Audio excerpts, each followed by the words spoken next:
ስንትና ስንት ጥፋት የሚያጠፉ ሰዎች ከእስላም የራቁ ሰዎች የዓመት ረቢዕ አወልን ጠብቀው መስጂድ ገብተው ጨፍረው አስጨፍረው የሙዚቃ መሳሪያ መስጂድ አስገብተው የነቢ መውሊድ ነው ይላሉ።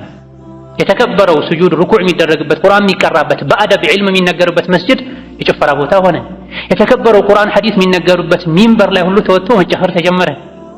ቀልብ የሚያደርቅ የሙዚቃ መሳሪያ ክራር፣ ጊታር፣ ክላሲካ ተጨምሮ ድቤ ተጨምሮ የነቢ ውዴታ በዚህ መልኩ ሆነ። ከመቼ ጀምሮ ነው ዒባዳ በጭፈራ የሆነው? ዒባዳ በሙዚቃ መሳሪያ የሆነው? ያ አብደላህ ወያ አመተላህ፣ ዒባዳና የሙዚቃ መሳሪያ እንዴት አብሮ ይሄዳል?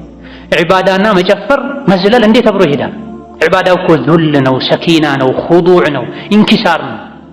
ዒባዳ ከሆነ ወደ አላህ መቃረብ ከሆነ የተፈለገበት ዝቅ ማለት፣ ስብር ማለት፣ መተናነስ፣ መፍራት ነው ዒባዳ።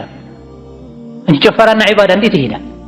ይሄ ኢብኑ ቀይም ጥያቄ ነው። ፈመታ ካነት ዒባደቱን ቢመላሂ፣ ከመቼ ጀምሮ ነው ዒባዳ በጭፈራ የሆነው? ከመቼ ጀምሮ ነው ዒባዳ በሙዚቃ በዘፈን የሆነው? የዘፈን መሳሪያን የከለከሉትን ነቢን አለይሂ ሰላቱ ወሰላም ከዘፈን መሳሪያ ጋር እንዴት ነው የምናያይዛቸው? መንዙማ የሚባለው ነገር ዛሬ ዘፈን ሆኗል።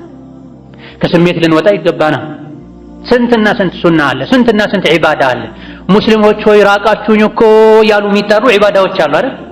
ሙስሊሞች ሆይ ለማን ተዋችሁኝ ለምን ተዋችሁኝ ያሉ የሚጠሩ ሱናዎች አሉ አይደል?